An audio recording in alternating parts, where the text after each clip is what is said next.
जय परमेश्वर। देवता लोगों जय परमेश्वर। यह बनी बल राजा के बाद से राजा बादशाहों के नाम से और रैयत के नाम से रात दिन गुप्ती पाप कराते हैं कि जिस तरह से रावण गुप्ती पाप दुनिया के नाम से कराता था उसी तरह से यह बनिए करा रहे हैं। सो इनके जाल को छुड़ाना चाहिए। अगर इन बनियों का जाल नहीं छूटेगा तो यह बनिए सब संसार को गारत कर देंगे। और इन बनियों ने गुप्ती पाप का स्वर्ग बनाया है, सो उस को अपने कब्जे में रखते हैं और अपनी न्याय बिरादरी के हाथ से पाप कराते हैं कि जिस तरह से रावण अपने कुलों के हाथों से पाप कराता था उसी तरह से इन बनियों ने भी बल राजा के बाद से अपनी न्याय बिरादरी के हाथ से पाप कराना शुरू किया है। सो इस बात का हिसाब क्या चाहिए। जय परमेश्वर। सात अनोपदास महाराज लिखी किताब जगत कहानी 274 पेज ऊ किताब मुफीदा मौसम ब जगत हितकारनी अज तस्नीम सात अनोपदास मोहत वदा मूलक माड़वार यह जगत हितकारनी जिसको श्री अनूपदास प्रिंटिंग प्रेस छावनी एरमपुरा में छाप के प्रसिद्ध किया। तारीख 17 अप्रैल सन 1909 जहाँ बैसाख बुद्धि 12 सम्मत 1965 पेज नंबर 84। भविष्य ने सारी दुनिया को बता दिया और हाथ जोड़ के यह कहने लगा कि मेरे कुल में राक्षसी विधा का पाप अब कभी नहीं चलेगा कि जिसकी मैं कसम खाता हूँ। इसी तरह से भविष्य ने अपने धर्म ईमान की कसम खाई। इस वजह से भविष्य अपनी औलाद समेत तीर गया और जबकि इन बनियों के राक्षसी पाप का हाल दुनिया में जाहिर हुआ, जब बादशाह ने मैं दुनिया के एका करके बनियों को सजा दी तो इन बनियों ने राक्षसी विधा का पाप छोड़ दिया और यह कहने लगे कि अब हम अपने कुल में राक्षसी विधा का पाप नहीं चलने देंगे। इस बारे में इन बनियों ने तरह तरह की कस्में खाई। जब संसार ने इनके कसमों का एतबार करके इनको छोड़ दिया, हालांकि एक दो दफ़े सजा भी दी, जिसका सबूत यह है कि बनियों के जिस कदर मंदिर थे उनको तोड़ दिया और जो कि मंदिर में पुतलियाँ थी उनके नाक व कान कटवाए। सो इस बात को बनिए लोग छुपाते हैं और यह कहते हैं कि बादशाह हमारे ऊपर बहुत नाराज़ हुआ था, इससे हमारे मंदिरों को गिरवा दिए थे और पुतलों के नाक व कान कटवा दिए थे। सो ऐसी ऐसी बातें तो दुनिया के लोगों को जाहिर नहीं होने देते हैं और झूठ की बातें दुनिया में किस्म किस्म के सुझाव देते हैं। सो दुनिया की बुद्धि कैद कर दी है, इससे दुनिया को खबर नहीं होती है और जो कोई झूठी बात कहता है तो दुनिया उसको सच्चा जान लेती है। परंतु बनिए बड़े बेईमान हैं कि तरह तरह के छल करके दुनिया को भुला देते हैं। हालांकि इन बनियों ने पहले कई कई किस्म की कस्में खाई थी और बहुत सी लाचारियाँ पहले बादशाहों के सामने की थी।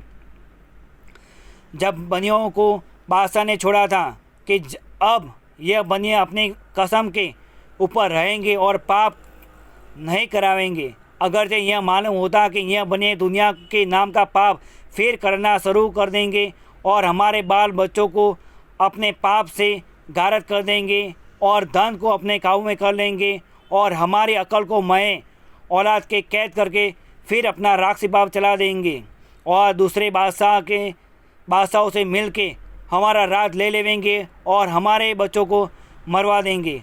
और अव्वल में यह राक्षसी जाल राजा रावण के वक्त से चला है।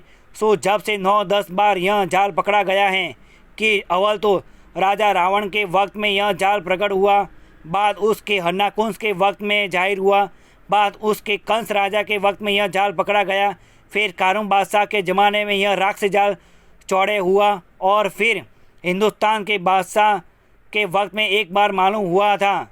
और यह राक्षसी जाल कदीम से इन बनियों के घराने में चला आता है। Page number 85। और राजा रावण हन्नाकंस वगैरह को भी इन बनियों ही ने थोड़ा सा पाप अपने पाप में से सिखा दिया था और कदीमी असली राक्षसी जाल यह बनियाँ अपने काबू में रखते हैं और उनको पाप सिखा करके यह बका दिया था कि तुम राक्षसी पाप से 4 कूट में राज करोगे। जब रावण हन्नाकुंस वगैरह ने वो पाप करना शुरू किया और संसार को उस पाप की खबर पड़ते गए तो संसार के लोग उस पाप को छोड़ाते गए। सो रावण, हंडाकंस, कंस, कारुण वगैरह और कई राजा बादशाह इन बेईमानों बनियों के राक्षसी पाप के स्वभाव से भूल में मैं औलाद के जान से मारे गए। जो यह महाजन लोग उनको पाप का करना नहीं सिखाते तो वो बेचारे संसार के हाथ से क्यों मारे जाते। और इन बेईमानों के पाप को बंद कराने का आज तक किसी से पूरे तौर से बंदोबस्त नहीं हुआ कि जो आइंदा फिर कभी नहीं होता। और यह बात संसार में कहते हैं कि यह बनिए बेईमान लंका के ढेढ़े, क्योंकि यह पाप बनियों ही से निकला है और पहले रावण के वक्त में यह पाप लंका ही में प्रकट हुआ था। इस वास्ते लंका के ढेढ़ इनको कहते हैं। और अगले ज़माने में इस पाप को छुड़ाने का बंदोबस्त किया गया और पाप करने वालों को पूरी सजाएं दी कि आइंदा को डर कर कोई पाप नहीं करे। परंतु यह पाप बिल्कुल नहीं मिटा, क्योंकि पूरा यह राक्षसी पाप तो कदीम से इन बनियों के काबू में है। और इन्होंने जो राजा रावण और हंडाकंस वगैरह को सिखा करके उनके हाथ से कराया था, वो थोड़ा सा पाप संसार ने एक दिल होकर छुड़ा दिया। और इन महाजन लोगों का हाल तो उस वक्त संसार को थोड़ा ही मालूम था कि इस राक्षसी पाप के उस्ताद यह बनिए ही बेईमान ही है और यह बनिए ही दूसरों को सिखा कर पाप कराते हैं। सो संसार को तो उस वक्त इनके खबर पड़ जाते तो संसार के लोग इनसे भी पाप को छुड़ा देते, जैसे रावण वगैरह का छुड़ाया था। और पहले ज़माने में तो इन पाप करने वाले को ऐसी बुरी सजाएं देकर संसार ने मारा है। परंतु संसार को आज तक यह बात मालूम नहीं है कि यह जाल कदीम में इन बनिए महाजनान का है। और आज तक इस हिंदुस्तान में जिस कदर राजा बादशाह हुए हैं, सबका पैसा और धन इन बेईमानों ने पाप करा के अपने काबू में कर लिया है और सबको निर्धन और भूखा कर दिया है और जाल डाल के आपस में लड़ा कर सबको मरा दिए हैं। इस वास्ते सातों आठों वलायतों के लोगों और राजा बादशाहों से मौज गरीब साधु की हाथ जोड़कर अर्ज है कि जो हमने इन बनियों के शामिल हिंदुस्तान में जन्म पाया है और जब हम कोई इनके जालों की खबर नहीं पड़ी तो आप लोगों को किस तरह से मालूम हो सकता है। जय परमेश्वर देवता लोगों, जय परमेश्वर।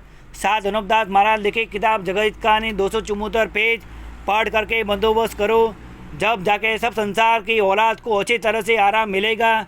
सात अनुपदास महाराज लिखी किताब जगत कहानी 274 पेज, छावनी एरमपुरा सिंहवत 307027, मोबाइल नंबर 8905653801। जय परमेश्वर देवता लोगों, जय परमेश्वर।